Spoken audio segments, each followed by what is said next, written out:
تو عرض کی حضور میری ماں کی ہدایت کی دعا کر دیجئے. ساری کہانی 2 لفظوں میں بیان کر دی. میری ماں کی ہدایت کی دعا کر دیجئے.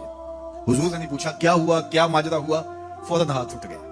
اور لفظ کیا تھے؟ اللہم اہد ام ابی ہریرہ تھا, اے اللہ ابو ہریرہ کی ماں کو ہدایت دے دے. ادھر انہوں نے بے چینی سے یہ بات کہی, ادھر حضور کے ہاتھ اٹھے. پھر ان اٹھے ہوئے ہاتھوں کو خالی تو موڑا ہی نہیں جاتا. اجابت کا صحرا, عنایت کا جوڑا, دلہن بن کے نکلی دعائے محمد صلی اللہ علیہ وسلم. تو حضور علیہ السلام نے ہاتھ اٹھا دی, حضرت ابو ہریرہ نے دوڑ لگا دی. کسی نے پوچھا ابو ہریرہ آج بڑی جلدی ہے؟ کہا آج ہی تو دیکھنا چاہتا ہوں, گھر پہلے میں پہنچتا ہوں یا حضور کی دعا پہلے پہنچتا ہوں.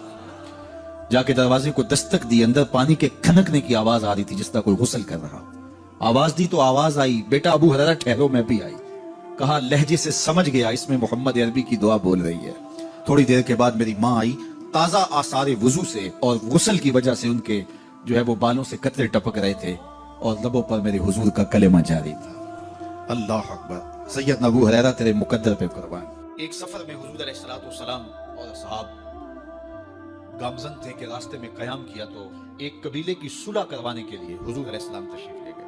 وہاں کچھ تاخیر ہو گئی تو صحابہ نے حضرت ابوبکر صدیق کو کہا کہ حضور رک گئے ہیں تو نماز کا وقت جا رہا ہے, آپ نماز پڑھا دیجیے. حضرت ابوبکر صدیق رضی اللہ تعالیٰ عنہ مصلی پہ کھڑے ہو گئے. اب نماز شروع ہوگی, ادھر سے حضور بھی فارغ ہو گئے. تو آقا کریم تشریف لائے. تو آقا کریم علیہ السلام جو ہی تشریف لائے تو صحابہ کی صفیں بندی ہوئی تھی. حضور کو دیکھا, انہوں نے راستہ چھوڑ دیا. پیچھے سے لے کر کے مصلی تک صحابہ نے حالت نماز کے اندر حضور کے لیے راہ کشادہ کیا. کاش کہ یہ حدیث سب لوگوں نے پڑھی ہوتی اور امت میں اتنے فرقے نہ بنتے, اور یہ سوچ کبھی نہ پنپتی کہ نبی کے خیال سے نماز ٹوٹتی ہے. یہاں تو راستے چھوڑے جا رہے ہیں, یہاں تو پروٹوکول دیا جا رہا ہے. اللہ اکبر. اور یہ حدیث کہیں چھپی نہیں ہے, بخاری کے اندر چھپی ہوئی. اللہ اکبر. آقا کریم علیہ السلام تشریف لائے تو صحابہ نے راستہ چھوڑنا شروع کر دیا. نماز بھی چل رہی ہے اور حضور کا راستہ بھی چھوڑ رہے ہیں. بالکل حضرت ابوبکر صدیق کے پیچھے آ کے حضور کھڑے ہوئے. ابو بکر لا یلتفت یمینا ولا یسارا, جب آپ نماز پڑھتے تھے تو نہ دائیں دیکھتے نہ بائیں دیکھتے, پوری توجہ انہماک ہوتا. وہ اپنی کیفیات کے جہان میں ڈوبے تھے اور حضور آ کے پیچھے کھڑے ہو گئے. صحابہ نے اپنے ہاتھوں کی پشت پہ ہاتھ مارنے شروع کر. مکعن و تصدیہ, قرآن نے تالی لگانا, سیٹی مارنا, یہ شیطانی اعمال ہیں, لیکن ہاتھ کی پشت پہ ہاتھ مار کے متنبع کرنا یہ مختلف مواقع کے اوپر یہ جائز ہے. تو اب جب حضور آ کے پیچھے کھڑے ہو گئے اور صحابہ سمجھے کہ حضرت ابوبکر صدیق ایک استغراق کے عالم میں ہیں, ایک کیفیت کے جہاں میں ڈوبے ہیں, تو انہوں نے اپنے ہاتھوں کی پشتوں پہ ہاتھ مارنے شروع کر. تو حضرت صدیق اکبر سمجھ گئے کوئی غیر معمولی واقعہ ہو گیا. دیکھا پیچھے حضور کھڑے تھے. اللہ اکبر. تو حضرت صدیق اکبر مصلی سے سرک کے پیچھے آنے لگے. تو آقا کریم نے اشارہ کیا رکو, نماز پڑھو. سیدنا صدیق اکبر اس کے باوجود پیچھے آ گئے. کبھی ہوتا ہے حکم اور کبھی ادب آگے ہوتا ہے. اللہ اکبر.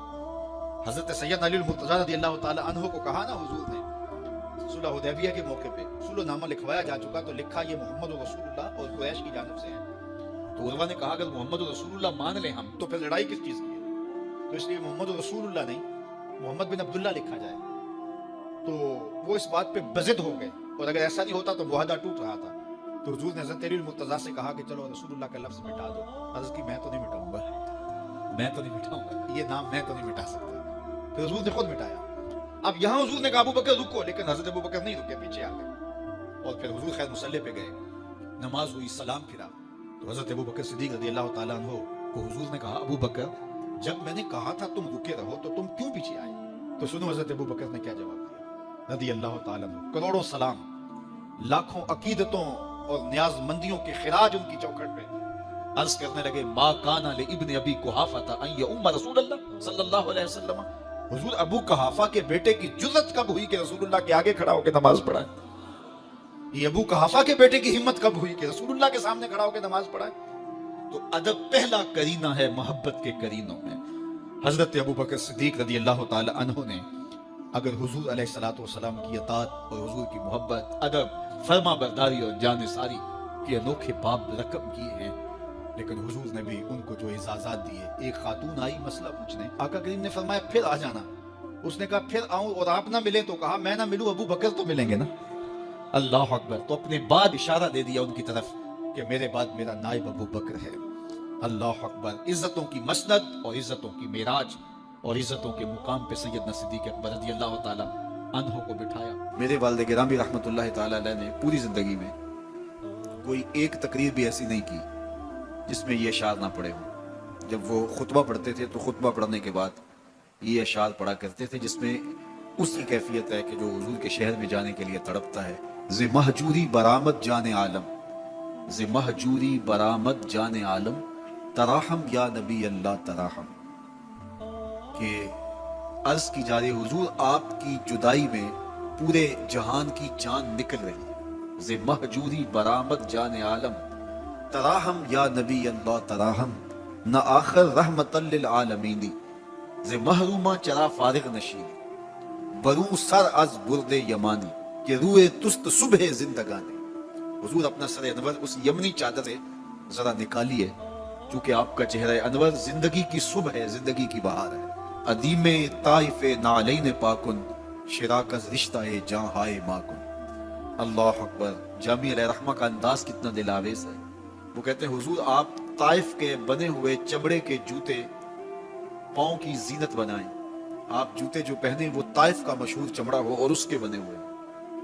شراکز رشتہ جاں ہائے ماکن، اور اس کے اندر جو تسمے ڈالے وہ جامی کی جان کے ڈالے، جامی کے چمڑے کے نہیں، جامی کی جان کے تسمے ان نالین میں ڈالے جو آپ طائف کے بنے ہوئے نالین زیب تن کریں۔ وہ ایک شاعر کہتا ہے عربی کا کہ یا لیتنی کنتو تربت ایبتکم فلتسمت نعالک ذاک کدی، کاش میں مولوی نہ ہوتا۔ وہ بہت بڑا شیخ الحدیث گزرا ہے، تو وہ کہتا ہے میں کاش شیخ الحدیث نہ ہوتا، میں مولوی نہ ہوتا، مدینے کی گلی کی مٹی ہوتا، حضور گزرتے طلبوں کو چوم لیتا۔ چے باشد گر کنی سوئم نگاہے، ہمیشہ گر نہ باشد گاہے گاہے، نگاہے یا رسول اللہ نگاہے، صد ہزاراں جبریل اندر بشر،